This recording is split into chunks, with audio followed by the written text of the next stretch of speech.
नमस्ते साथियों, Virat defence academy के यूट्यूब चैनल पर एक बार पुनः आपका स्वागत है। अपन पिछली क्लास में जो चर्चा कर रहे थे वो बायो से संबंधित एक टॉपिक था और अपना जो चर्चा का विषय था वो था मानव रोग। पिछली क्लास में अपन मानव रोग पढ़ रहे थे और मानव रोग का बेसिक जो परिचय है उनके बारे में अपन ने चर्चा की थी। इस क्लास में अपन जो हैं वो रोगों का वर्गीकरण पढ़ेंगे। पिछली क्लास में अपन ने रोगों का वर्गीकरण किया था। एक जो रोग थे वो जन्मजात रोग थे और दूसरे थे जिनको अपन ने कहा था अर्जित रोग।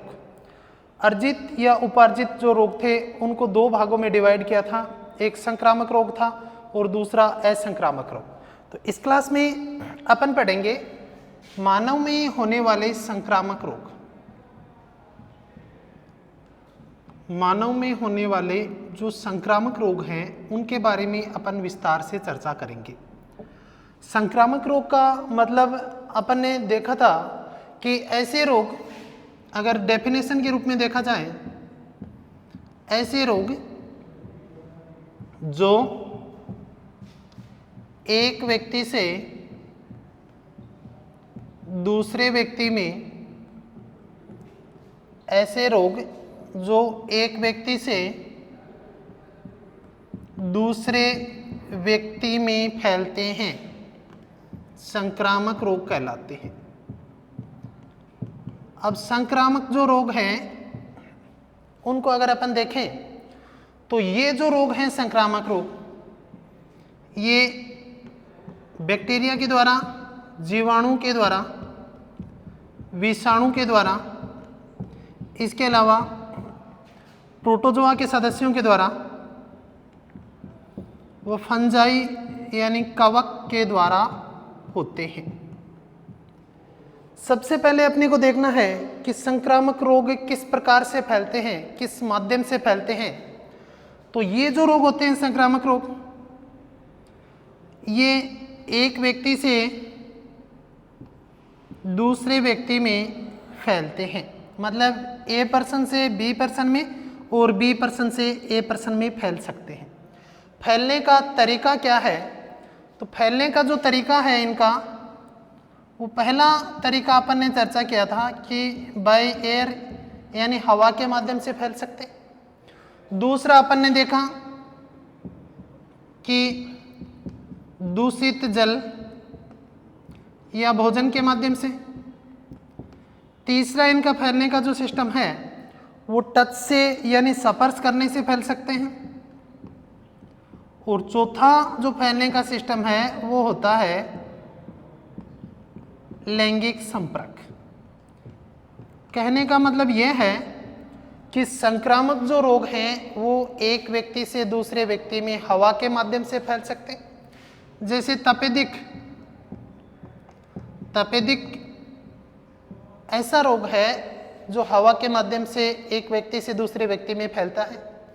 दूषित जल या भोजन से फैलने वाले रोगों में जैसे मान लीजिए पेचिस है, टाइफाइड है और हैजा है। ये ऐसे रोग हैं जो दूषित जल या भोजन के माध्यम से एक व्यक्ति से दूसरे व्यक्ति में फैलते हैं। टच यानी स्पर्श से होने वाले रोगों में अगर अपन देखें तो छोटी माता, बड़ी माता जिसे अपन स्मॉल पॉक्स कहते हैं, और एक जो रोग है वो लेप्रेसा यानी कुष्ठ रोग। ये ऐसे रोग होते हैं जो एक व्यक्ति से दूसरे व्यक्ति को छूने से फैलते हैं। अगर रोगी व्यक्ति को किसी स्वस्थ व्यक्ति ने छू लिया तो छूने से वह रोग उस व्यक्ति के शरीर में चला जाता है। लैंगिक संपर्क से होने वाले रोगों को देखें तो लैंगिक संपर्क से जैसे एड्स होता है, हेपेटाइटिस बी होता है, इसके अलावा गोनेरिया जिसे सुजाक का रोग कहते हैं, इसके अलावा एक रोग होता है ट्राइकोमोनासिस,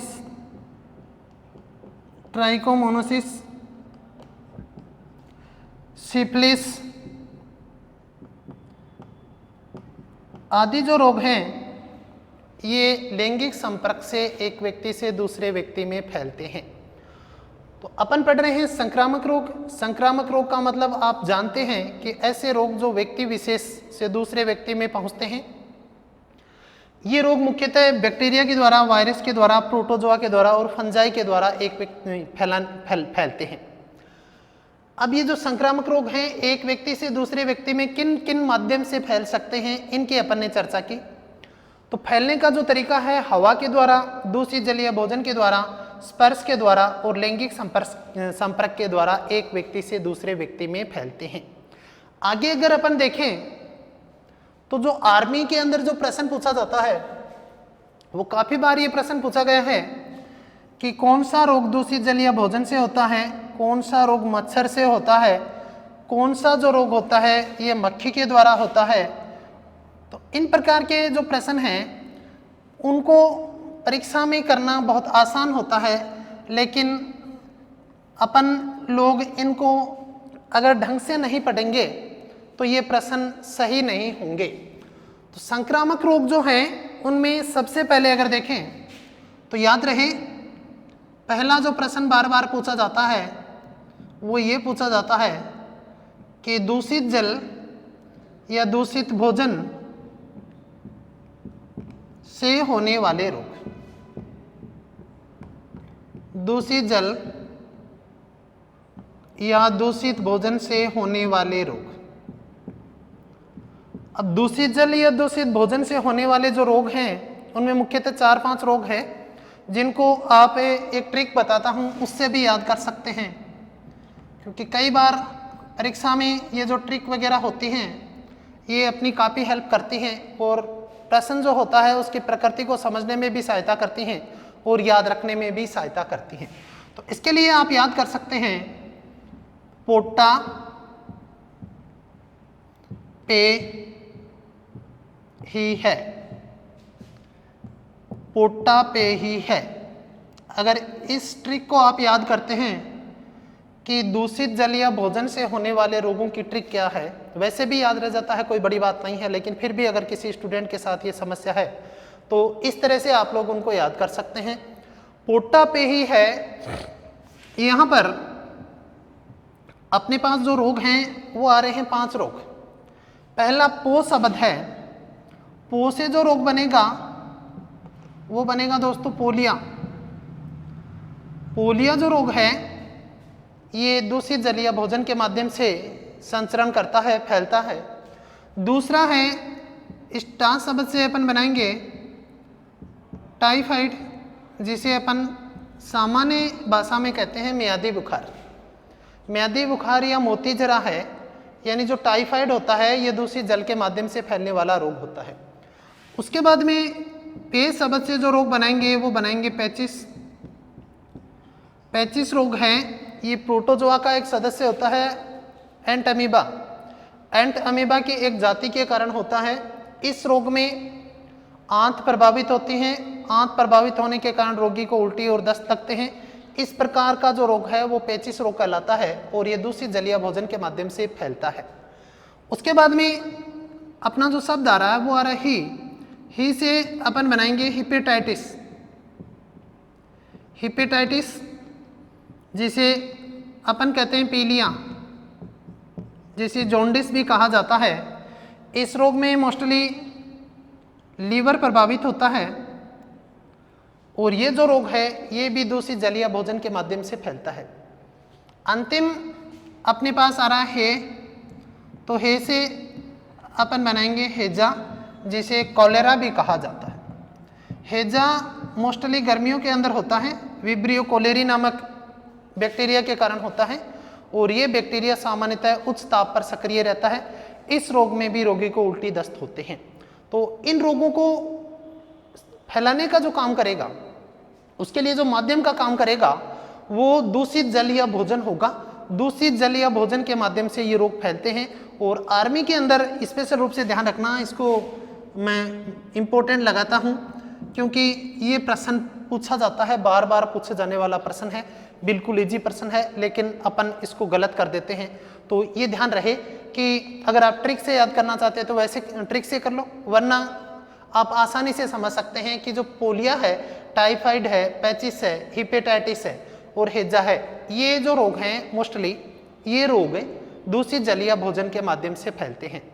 इसके अलावा अगर अपने को एग्जाम में पूछा जाए कि मक्खियों के द्वारा जो रोग फैलते हैं वो कौन कौन से हैं, तो दूसरा जो पॉइंट रहेगा वो रहेगा मक्खियों के द्वारा फैलने वाले रोग। ध्यान रहे, यहाँ से भी कई बार परीक्षा में प्रश्न पूछा है, मक्खियों के द्वारा फैलने वाले रोग।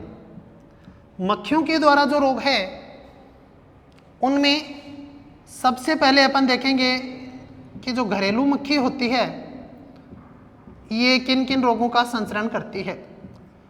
घरेलू मक्खी जो होती है ये मुख्य रूप से टाइफाइड,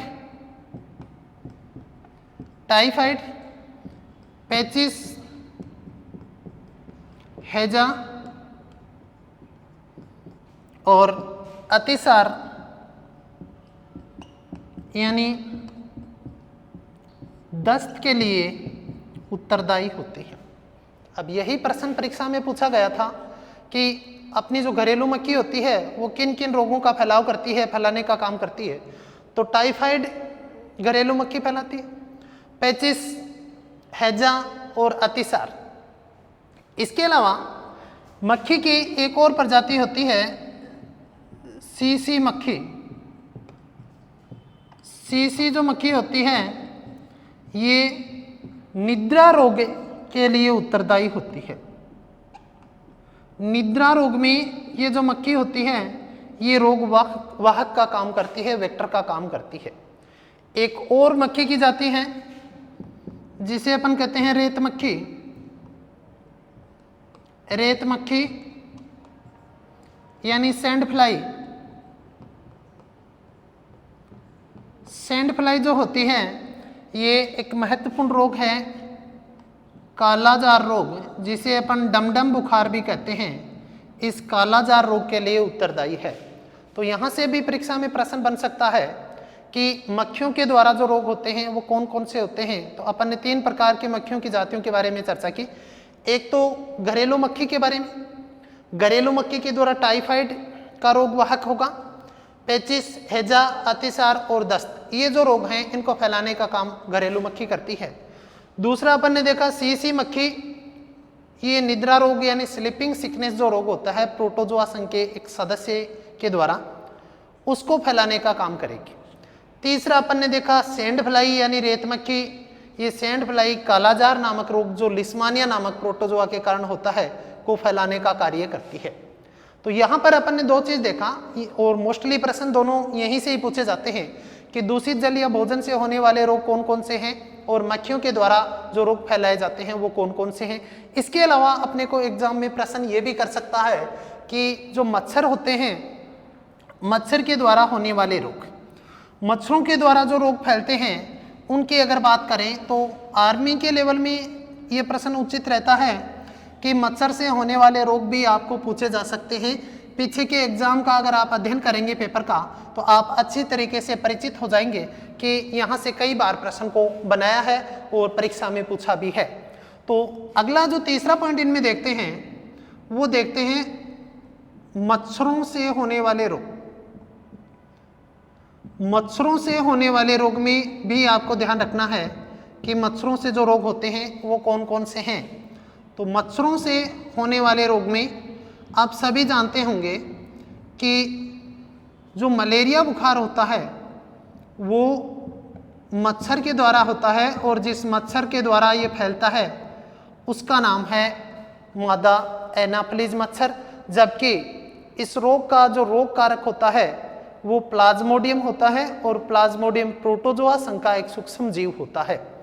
मलेरिया के अलावा अगर अपन देखें तो एक और रोग है डेंगू रोग।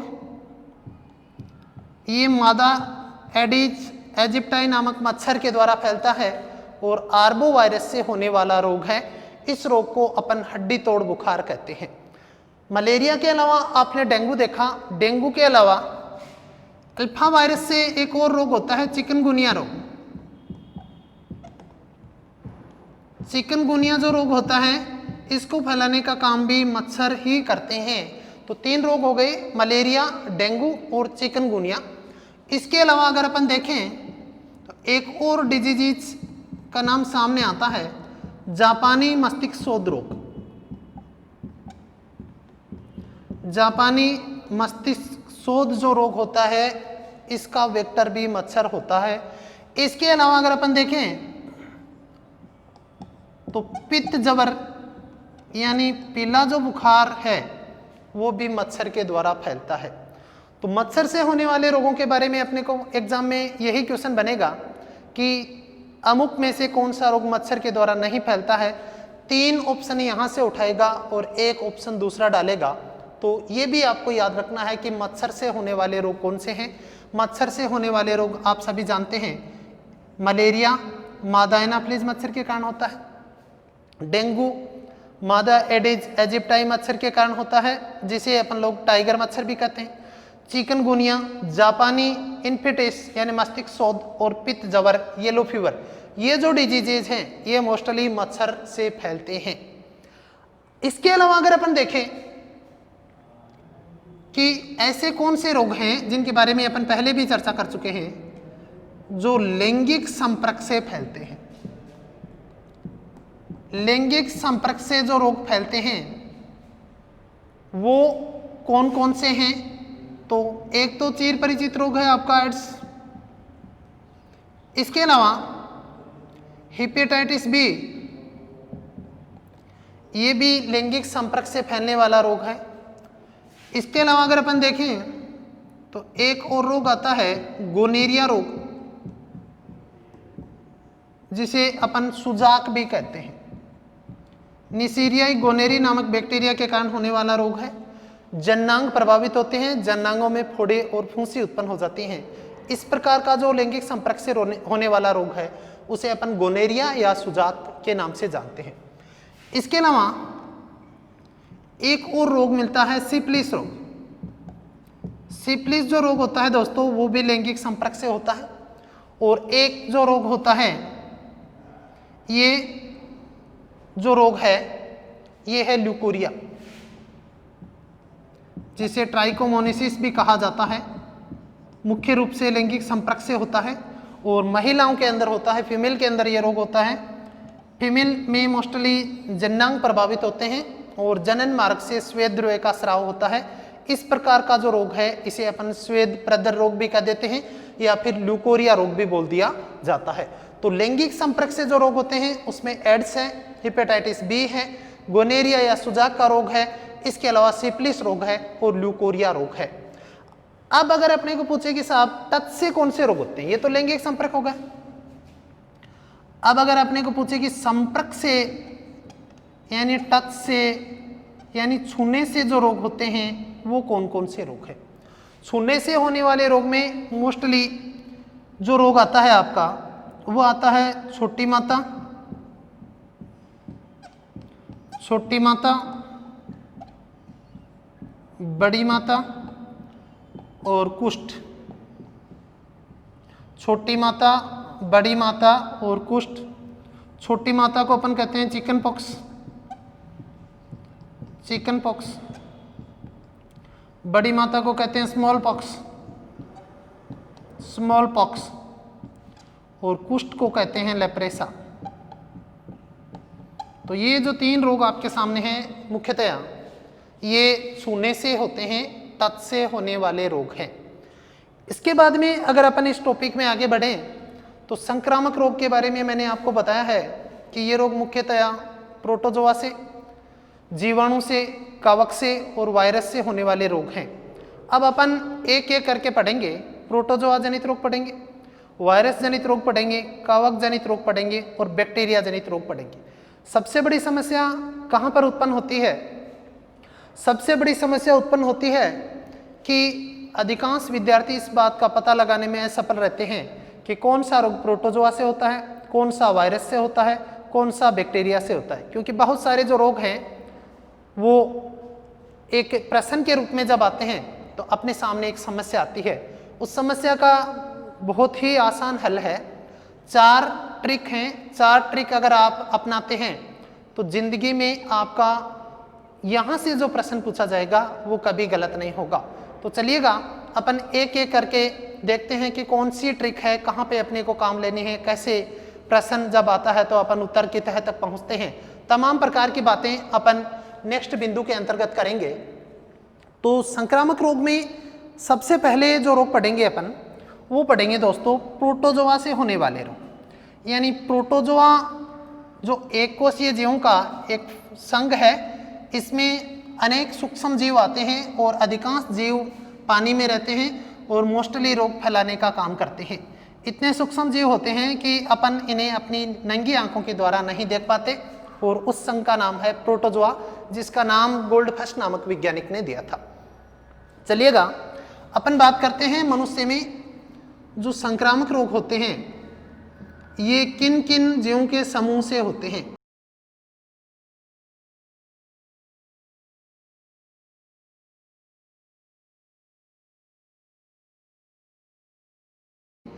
सबसे पहले है मनुष्य के अंदर प्रोटोजोआ जनित रोग।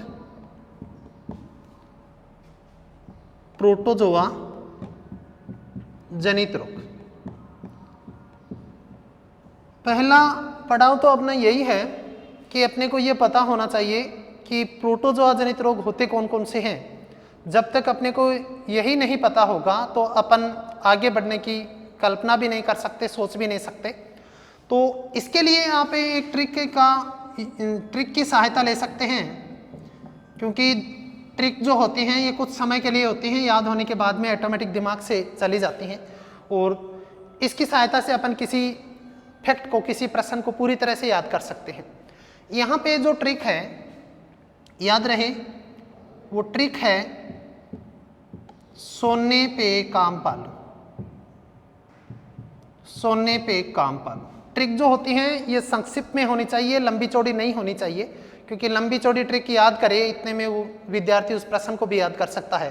तो ट्रिक का मतलब होता है कि सीधा उत्तर वहां से अपने को मिलना चाहिए। जैसे सोने पे काम पालो, इस चीज को आपको प्रोटोजोआ के साथ जोड़ के याद रखना है कि प्रोटोजोआ के सदस्यों से जो रोग होते हैं वो सोने पे काम पालू नामक ट्रिक से अपन आसानी से हल कर सकते हैं।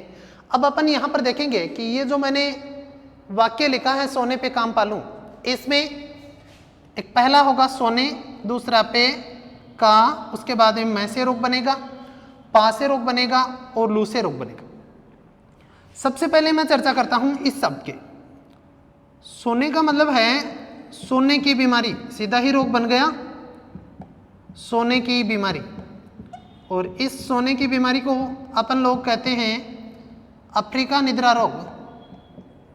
अफ्रीका निद्रा रोग, या आप इसे बोल सकते हैं sleeping sickness, SS diseases, sleeping sickness. ये सोने की बीमारी है, ये प्रोटोजोआ के कारण होती है। पहली बात आपको यही ध्यान रखनी। उसके बाद में यहाँ से सीधा ही रोग बन रहा है पेचिस, जिसकी अपन पहले भी चर्चा कर चुके हैं। तो पेचिस जो रोग होता है ये प्रोटोजोआ के कारण होने वाला रोग है। इस का से जो रोग बनेगा वो बनेगा कालाजार। थोड़ी देर पहले अपन चर्चा कर रहे थे कि कालाजार जो रोग है ये रेत मक्खी के कारण फैलता है और लिस्मानिया नामक प्रोटोजोआ के कारण होता है। उसके बाद में यहाँ पे मैं से एक चिर परिचित रोग जो बार बार परीक्षा में सर्वाधिक बार पूछा भी गया है आर्मी में, यहाँ से प्रश्न, मलेरिया। तो मलेरिया प्रोटोजोआ के कारण होने वाला रोग है। जिस प्रोटोजोआ के कारण होता है उसका नाम है प्लाज्मोडियम, और इस रोग का जो वेक्टर है वो है मादा एनाफिलीज मच्छर। मादा एनाफिलीज जो मच्छर होता है वो इस रोग को फैलाने का काम करता है। यहाँ पे 5 शब्द से दोस्तों अपन बनाएंगे पायरिया। पायरिया जहाँ तक आप जानते हैं दांतों और मसूड़ों से संबंधित बीमारी होती है। दांतों और मसूड़ों की जड़ों में घाव उत्पन्न हो जाते हैं और मुख में पस यानी मवाद उत्पन्न हो जाती है और व्यक्ति के मुख में भयंकर दुर्गंध आती है। इस प्रकार का जो रोग होता है वो कहलाता है पायरिया। आर्मी के अंदर एक बार इस प्रश्न को डायरेक्टली पूछा था कि पायरिया रोग में प्रभावित अंग है। तो पायरिया रोग में टीथ प्रभावित होते हैं, दांत प्रभावित होते हैं और मसूड़े प्रभावित होते हैं। ये आपको ध्यान रखना है कि पायरिया रोग में मुख्यतः दांत और मसूड़े प्रभावित होते हैं।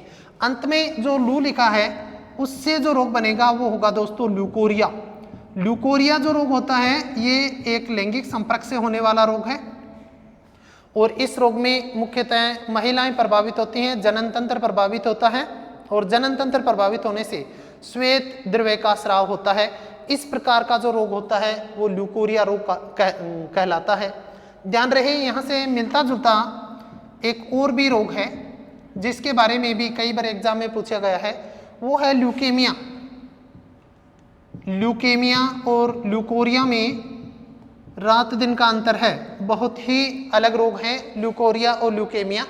ल्यूकेमिया दरअसल अपने शरीर में जो ब्लड के अंदर WBC पाई जाती है, WBC की संख्या जब असामान्य रूप से बढ़ती है तो उस कंडीशन को अपन कहते हैं ल्यूकेमिया और इसे ही कहा जाता है दरअसल रक्त कैंसर।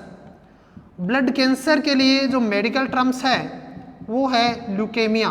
तो ध्यान रहे ल्यूकोरिया और ल्यूकेमिया में आपको अंतर याद रखना है कि ल्यूकोरिया जो होता है प्रोटोजोआ जनित रोग होता है, जबकि ल्यूकेमिया जो होता है ये WBC की संख्या का असामान्य रूप से बढ़ना, और WBC की संख्या का असामान्य रूप से बढ़ना कहलाता है ब्लड कैंसर, रक्त कैंसर। तो इस प्रकार से अपन ने सबसे पहले यहाँ पे बेसिकली ये सीखा है कि मनुष्य के अंदर प्रोटोजोआ से होने वाले रोग कौन कौन से हैं। तो प्रोटोजोआ से होने वाले रोगों के लिए आपको इस ट्रिक का सहारा लेना होगा, और भी आपके पास ट्रिक होंगी, लेकिन फिर भी आप इसका यूज ले सकते हैं। 2-4 बार आप अगर रफ कॉपी के अंदर इसका प्रयोग करते हुए लिखते हैं या फिर आप आपस में डिस्कस करते हैं जब भी पढ़ाई करते हैं कि प्रोटोजोआ से होने वाले रोग जो हैं वो इस तरह से याद हो सकते हैं। सोने पे काम पालो, सोने का मतलब सोने की बीमारी, पे का मतलब पेचिस, का मतलब कालाजार, मैं का मतलब मलेरिया, पा का मतलब पायरिया और ल्यू का मतलब ल्यूकोरिया। मोस्टली यही जो रोग हैं वो प्रोटोजोआ से होते हैं। इसके अलावा आपको शायद प्रोटोजोआ जनित रोग नहीं मिलेगा। तो अगर परीक्षा में सीधा प्रश्न आता है कि कौन सा रोग प्रोटोजोआ जनित है या कौन सा रोग प्रोटोजोआ जनित नहीं है, तब अपन इसका सहारा ले सकते हैं और अपने उत्तर को अपन आसानी के साथ हल कर सकते हैं। अब अपन प्रोटोजोआ जनित रोगों को एक एक करके पढ़ेंगे कि कौन कौन से रोग के बारे में अपने को क्या क्या प्रश्न पूछे जा सकते हैं। इन रोगों में अगर अपन देखें तो सबसे इंपॉर्टेंट आपके लेवल में आता है मलेरिया, क्योंकि मलेरिया रोग के बारे में तमाम प्रकार के प्रश्न पूछे गए हैं आर्मी के अंदर। मलेरिया दिवस कब मनाया जाता है, मलेरिया की खोज किसने की, मलेरिया का शाब्दिक अर्थ क्या होता है, मलेरिया का रोगवाहक क्या होता है, मलेरिया का रोग कारक क्या होता है, तमाम प्रकार की जो बातें हैं जो आर्मी में पूछी जाती हैं अपन एक एक करके उनको पढ़ेंगे और याद करने का प्रयास करेंगे। तो चलिएगा आगे अपन देखते हैं प्रोटोजोआ जनित रोगों की इस कड़ी में, इस श्रृंखला में अपन जो पहला रोग डिस्कस कर रहे हैं वो है मलेरिया रोग। और मलेरिया रोग जो है प्रोटोजोआ जनित रोगों में सर्वाधिक बातें आपको मलेरिया की ही याद रखनी है।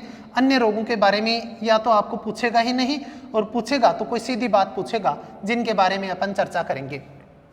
लगाएंगे अपन मलेरिया, और मलेरिया की जितनी भी बातें हैं वो अपन एक एक करके इस क्लास में डिस्कस करेंगे।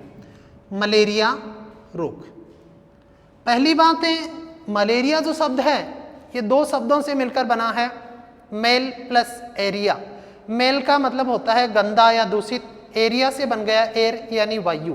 तो अगर पूछे अपने को कि मलेरिया शब्द का शाब्दिक अर्थ क्या होता है, मलेरिया शब्द का शाब्दिक अर्थ क्या होता है, तो मलेरिया शब्द का शाब्दिक अर्थ होता है दोस्तों दूषित वायु। दूषित वायु, पहली बात आपको यह ध्यान रखना है कि मलेरिया शब्द का जो शाब्दिक अर्थ होता है वो होता है दूषित वायु। उसके बाद में जो दूसरा पॉइंट मलेरिया का आपको याद रखना है वो ये याद रखना है कि मलेरिया की जो खोज है वो किसने की थी। मलेरिया की खोज से संबंधित भी प्रश्न पूछा गया है। तो मलेरिया की खोज का मतलब ये है कि मलेरिया का जो परजीवी है प्लाज्मोडियम, उस प्लाज्मोडियम का संबंध सबसे पहले मच्छर से बताने वाले वैज्ञानिक जो थे उन्हें अपन मलेरिया के खोजकर्ता के नाम से जानते हैं। और आप में से बहुत सारे विद्यार्थी जानते होंगे कि मलेरिया की चिकित्सा के जनक, सीधा प्रश्न ऐसा भी पूछ सकता है, तो वो आते हैं आपके रोनाल्ड रोस। रोनाल्ड रोस महोदय जो हैं उन्होंने सबसे पहले यह बताया था कि मलेरिया का जो परजीवी होता है प्लाज्मोडियम, इसका संबंध मादा एनाफिलीज मच्छर से होता है, इसीलिए अपन रोनाल्ड रोस को मलेरिया का जनक मानते हैं। एक और बात आपको ध्यान रखनी है कि मलेरिया शब्द किसने दिया, क्योंकि मलेरिया शब्द के बारे में अपन शाब्दिक अर्थ देख चुके हैं कि शाब्दिक अर्थ होता है दूषित वायु। मलेरिया शब्द जिसने दिया उनका नाम है मैकुलोच। मैकुलोच। इस रोग में आपको 2-3 वैज्ञानिकों के नाम मोस्टली याद रखने हैं, जिनमें से एक पढ़ चुके हैं मलेरिया के जनक रोनाल्ड रोस, दूसरा अपन पढ़ चुके हैं कि मलेरिया शब्द, मलेरिया से ही मैं को जोड़ के याद करना, मैकुलोच। मलेरिया शब्द मैकुलोच ने दिया था। जबकि एक और महत्वपूर्ण पॉइंट, मलेरिया परजीवी, और आप सभी जानते हैं कि मलेरिया का जो परजीवी है उसका नाम है प्लाज्मोडियम, क्योंकि ये प्रश्न भी परीक्षा में सीधा पूछा जाता है। मलेरिया परजीवी जो प्लाज्मोडियम है उसकी खोज एक अन्य वैज्ञानिक ने की थी, वो था लेब्रोन। तो ये भी थोड़ा सा आपको ध्यान देना कि हो सकता है आपको पूछा जा सकता है कि मलेरिया परजीवी प्लाज्मोडियम की खोज किसने की थी, लेब्रोन ने की थी। लेकिन मोस्टली जो प्रश्न यहाँ पर 3 वैज्ञानिक जो हैं उनमें से आपको याद रखना है, वो याद रखना है मलेरिया की खोज। मलेरिया की खोज रोनाल्ड रोस ने की थी, और यहाँ पर जो मैं बता रहा हूँ वो ये बता रहा हूँ मलेरिया परजीवी प्लाज्मोडियम की खोज लेब्रोन नामक वैज्ञानिक ने की थी। लेकिन परीक्षा में अपने को यही प्रश्न पूछेगा कि मलेरिया की चिकित्सा या मलेरिया की खोज किस वैज्ञानिक ने की थी, तो रोनाल्ड रोस ने की थी। उसके बाद भी अपने को परीक्षा में कोई भी जब रोग पढ़ते हैं तो 2 इन महत्वपूर्ण बातों का ध्यान रखना। एक होता है रोग कारक और एक होता है रोग वाहक। रोग कारक जो होता है और रोग वाहक जो होता है उसको अपन ऐसे समझेंगे, जैसे मान लीजिए यह है वेक्टर वाहक और इसके अंदर पाया जाएगा रोगजनक, या जिसे अपन कहते हैं रोग कारक। यानी कोई भी सूक्ष्म जीव होता है जो किसी रोग फैलाने के लिए उत्तरदायी होता है, उसको एक स्थान से दूसरे स्थान पर पहुंचाने का जो काम करेगा उसको तो कहेंगे रोगवाहक। और जो रोगजनक होता है, रोग कारक होता है, वो किसी रोग को उत्पन्न करने के लिए उत्तरदायी होगा। तो यहाँ पर अपने को दोनों स्थितियों में ध्यान रहे कि रोग कारक जो होता है वो सूक्ष्म जीव होता है जिसके द्वारा वह रोग फैलता है, और रोग वाहक वह जीव होता है जो रोग को एक स्थान से दूसरे स्थान पर यानी एक व्यक्ति से दूसरे व्यक्ति में फैलाने का काम करता है। यहाँ पर जो रोग कारक है वो है प्लाज्मोडियम। प्लाज्मोडियम नामक सूक्ष्म जो जीव होता है ये रोगवाहक मादा एनाफिलीज मच्छर, मादा एनाफिलीज मच्छर की लार ग्रंथियों में पाया जाता है। और ये जो मच्छर जब भी किसी स्वस्थ व्यक्ति को काटेगा तो काटने के उपरांत ये जो सूक्ष्म जीव इसकी लार में है ये उस व्यक्ति के शरीर में पहुंच जाएगा, और शरीर में पहुंचने के बाद में ये यकृत में पहुंचकर अपना जीवन चक्र प्रारंभ करता है, जनन के द्वारा अपनी संख्या में वृद्धि करता है, और वृद्धि करने के बाद में धीरे धीरे आरबीसी पे अटैक करता है। तो यहाँ पे 2 टर्म्स हैं जिनको थोड़ा सा ध्यान से देखना, देखने में एक जैसे लगते हैं। एक है रोगजनक या रोग कारक और दूसरा है रोगवाहक। रोग कारक को आप पैथोजन बोल सकते हैं, रोग कारक को आप बोल सकते हैं पैथोजन, पैथोजन, और दूसरा आ गया रोगवाहक जिसे अपन बोलते हैं वेक्टर। मतलब वह सूक्ष्म जीव जो रोग फैलाता है रोग कारक कहलाता है, और वह जीव जो रोग को एक व्यक्ति से दूसरे व्यक्ति में पहुंचाने का काम करता है वेक्टर यानी वाहक के नाम से जाना जाता है। तो आपका जो मलेरिया जो रोग होता है ये प्लाज्मोडियम नामक सूक्ष्म जीव के कारण होता है। प्लाज्मोडियम जो है ये प्रोटोजोआ संघ का एक सूक्ष्म जीव होता है, और इसको फैलाने का काम मादा एनाफिलीज मच्छर करेगा। ये इनकी लार ग्रंथियों में पाया जाएगा, और जब भी किसी व्यक्ति को ये काटेगा, मोस्टली रात के समय ये मच्छर काटता है, और इसके काटने के उपरांत ब्लड के अंदर प्लाज्मोडियम चला जाएगा, और रक्त परिसंचरण के साथ ये प्लाज्मोडियम यकृत में चला जाता है, क्योंकि इसका जो भोजन होता है वो ग्लाइकोजन होता है, और मनुष्य के अंदर संचित भोजन ग्लाइकोजन लीवर के अंदर संचित रहता है, मसल्स के अंदर संचित रहता है। तो ये चीज आपको थोड़ा सा ध्यान रखना है। उसके बाद में अपने को ये ध्यान रखना है कि ये जो प्लाज्मोडियम है इसकी संपूर्ण विश्व में 4 जातियां पाई जाती हैं। मलेरिया परजीवी प्लाज्मोडियम की अगर अपन संपूर्ण विश्व में स्पीसीज देखें तो संपूर्ण विश्व में इसकी 4 जाति या स्पीसीज पाई जाती हैं। अब 4 जाति कौन कौन सी हैं?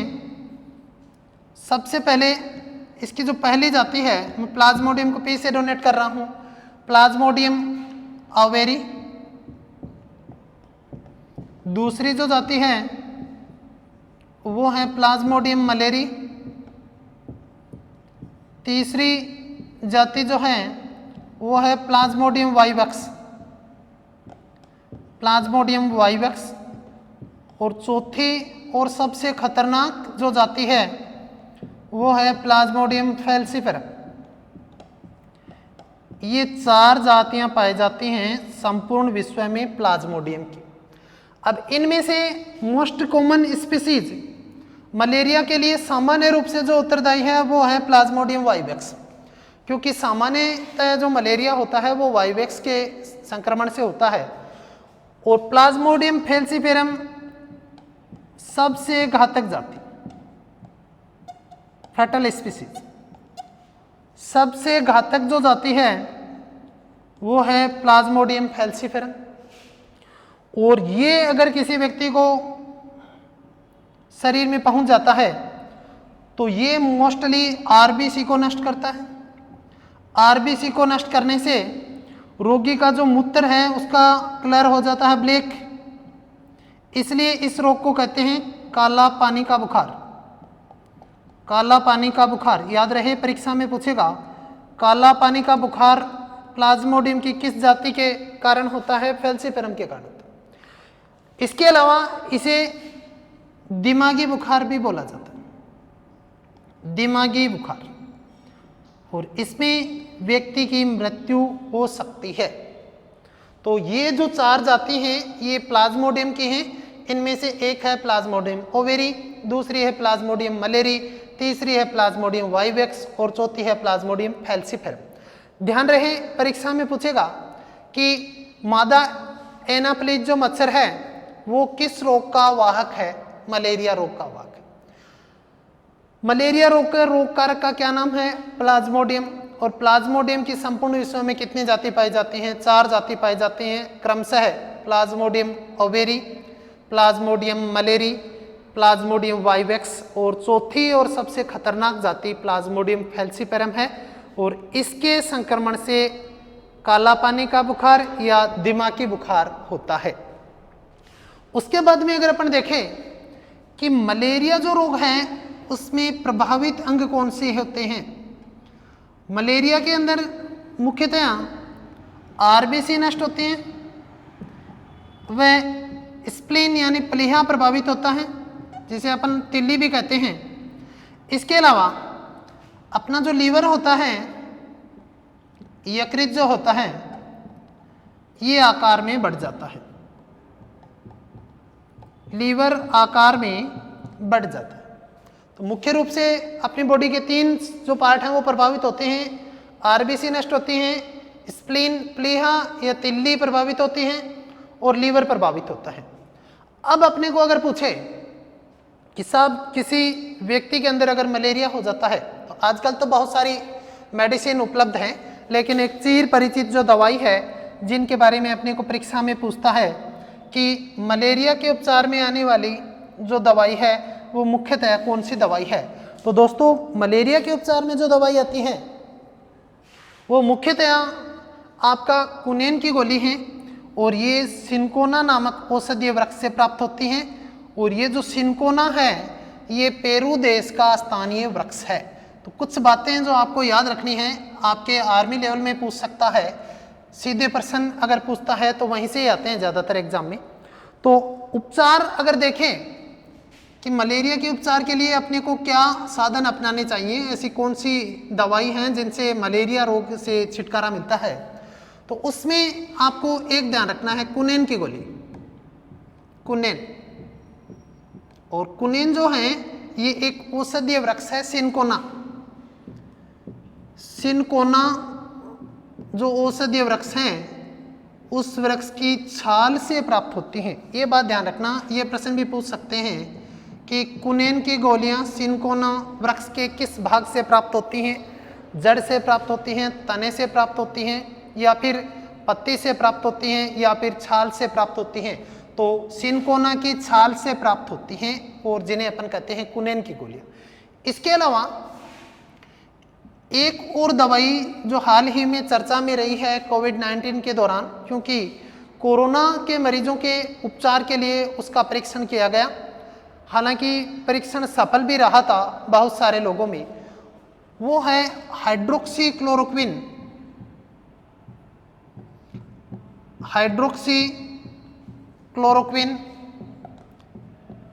क्लोरोक्विन ये टैबलेट भी कुनेन का मॉडिफाइड रूप है। हाइड्रोक्सीक्लोरोक्विन नामक जो टैबलेट है ये मलेरिया रोग के उपचार में काम आती है, लेकिन कोरोना वायरस के उपचार के लिए भी भारत सरकार ने इस टैबलेट का विभिन्न देशों में निर्यात भी किया है और भारत के अंदर भी जो पेशेंट थे उनको प्रभावी रूप से ठीक करने में इस दवाई के द्वारा हमारे डॉक्टर सफल रहे हैं। इसलिए ये चर्चा में है, तो परीक्षा में प्रश्न बन सकता है कि हाइड्रोक्सीक्लोरोक्विन नामक दवाई किस रोग में लाभदायक रहती है। तो वैसे मलेरिया की टेबलेट है, लेकिन कोविड-19 के उपचार में इसका प्रयोग किया गया था। और अगर सबसे प्रभावी दवा देखें,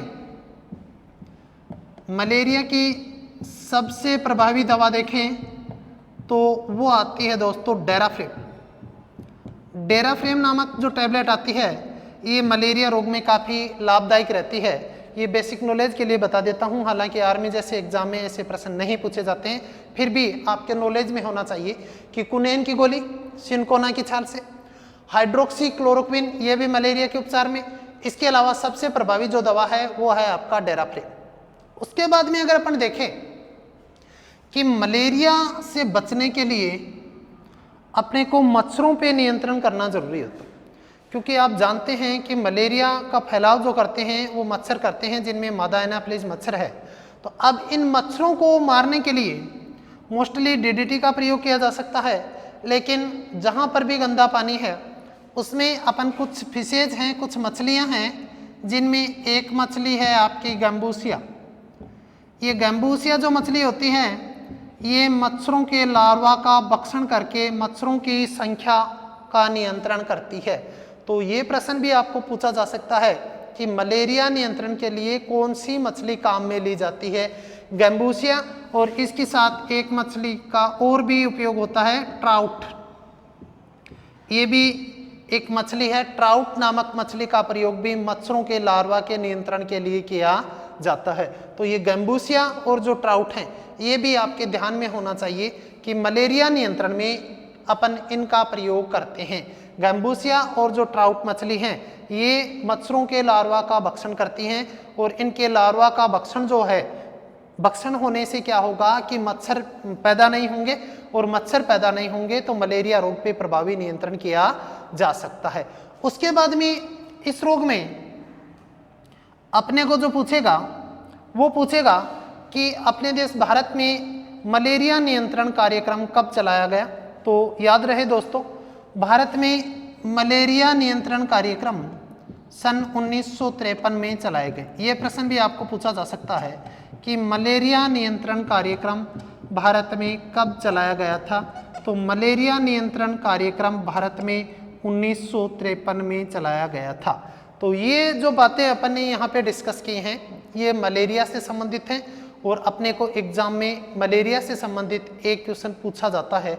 जो क्वेश्चन बनता है वो मोस्टली जो क्वेश्चन बनेगा वो या तो बनेगा कि मलेरिया रोग का रोग कारक क्या है, मलेरिया रोग का रोग वह क्या है, मलेरिया रोग में कौन सा अंग प्रभावित होता है, मलेरिया रोग की जो कुनेन की दवाई है वो किस औषधीय वृक्ष से प्राप्त होती है, सिनकोना औषधीय वृक्ष से प्राप्त होती है, हाइड्रोक्सीक्लोरोक्विन नामक जो टैबलेट है ये किस रोग में लाभदायक है, तो मलेरिया में लाभदायक है। मलेरिया रोग की सबसे प्रभावी दवा कौन सी है, तो डेराफ्रेम नामक जो दवा है वो इस रोग में सबसे प्रभावी दवा है। इसके अलावा दो ये जो मछलियां हैं, एक गैम्बूसिया और एक ट्राउट, ये भी मच्छर नियंत्रण में सहायक होती हैं, मच्छरों का नियंत्रण करती हैं। अगला जो पॉइंट है वो ये ध्यान रखना कि भारत में मलेरिया नियंत्रण कार्यक्रम कब चलाए गए थे। तो अपने देश भारत में मलेरिया नियंत्रण कार्यक्रम सन 1953 में चलाए गए थे। कई बार इस प्रश्न को विभिन्न परीक्षाओं में पूछा गया है। अब जो आगे का अपन रोग पढ़ेंगे प्रोटोजोआ जनित रोग, उसमें ज़्यादा इतनी बड़ी बात है नहीं कोई। कुछ जो रोग अपन ने देखे थे ट्रिक में, उन रोगों की बेसिक अपन चर्चा करें तो छोटे छोटे रोग हैं और उनके बारे में अपने को थोड़ा बहुत ध्यान रखना है जो परीक्षा में पूछा जा सकता है। अपन ने देखा कि प्रोटोजोआ जनित रोग हैं, उनमें एक मलेरिया रोग है, एक जो रोग आता है दोस्तों वो आता है कालाजार रोग। इस रोग के बारे में आपसे एग्जाम में क्वेश्चन कर सकता है, कालाजार। अब कालाजार रोग, पहली बात तो ये ध्यान रखना कि प्रोटोजोआ के कारण होता है। अब अगर अपने को परीक्षा में पूछे कि किस प्रोटोजोआ के कारण होता है, इस रोग का वाहक क्या है और इस रोग में प्रभावित अंग कौन सा है, ये 3-4 जो चीजें होती हैं ये मोस्टली अपने को ध्यान रखनी है। कालाजार जो रोग होता है ये प्रोटोजोआ के कारण होता है और जिस प्रोटोजोआ के कारण होता है उसका नाम है लिस्मानिया डोनोवानी। लिस्मानिया डोनोवानी, ये जो लिस्मानिया डोनोवानी है ये इस रोग का रोग कारक है, रोग कारक। और इस रोग को पहुंचाने का काम, अपनी बॉडी के अंदर पहुंचाने का काम पहले भी अपन चर्चा कर चुके हैं, एक मक्खी करती है और उस मक्खी को अपन कहते हैं रेत मक्खी। रेत मक्खी, ये जो रेत मक्खी है ये इस रोग को हमारे शरीर में पहुंचाने का काम करेगी। इसके अलावा इस रोग में जो प्रभावित अंग है, इस रोग में जो प्रभावित अंग है वो मुख्यतः आरबीसी प्रभावित होती हैं और ब्रेन प्रभावित होता है। तो ये 3 चीजें आपको याद रखनी है कि कालाजार जो रोग है इसका रोग कारक होता है लिस्मानिया डोनोवानी, इस रोग का रोग वाहक है रेत मक्खी और इसमें प्रभावित अंग है वो है आरबीसी। इसके अलावा जो बाकी रोग बच गए, जैसे मान लीजिए आपका अफ्रीका निद्रा रोग।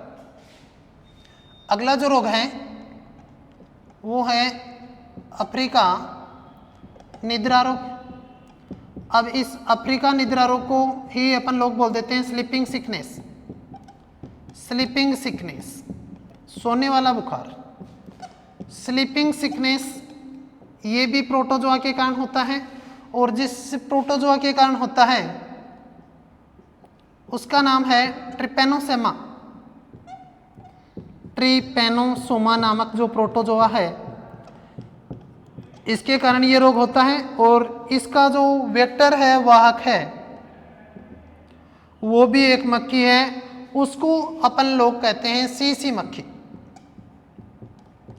मक्खी की एक प्रजाति होती है सीसी मक्खी, ये काफ़ी इंपॉर्टेंट है। ये रोग कारक इतने इंपॉर्टेंट नहीं है यहाँ पर आपके लेवल में, लेकिन आपको वेक्टर के बारे में प्रश्न पूछ सकता है कि रेत मक्खी किस रोग का वाहक का काम करती है कालाजार में, और सीसी मक्खी किस रोग में वाहक का काम करती है, तो अफ्रीका निद्रा रोग, जिसे अपन सोने की बीमारी भी कहते हैं, स्लीपिंग सिकनेस भी बोल देते हैं।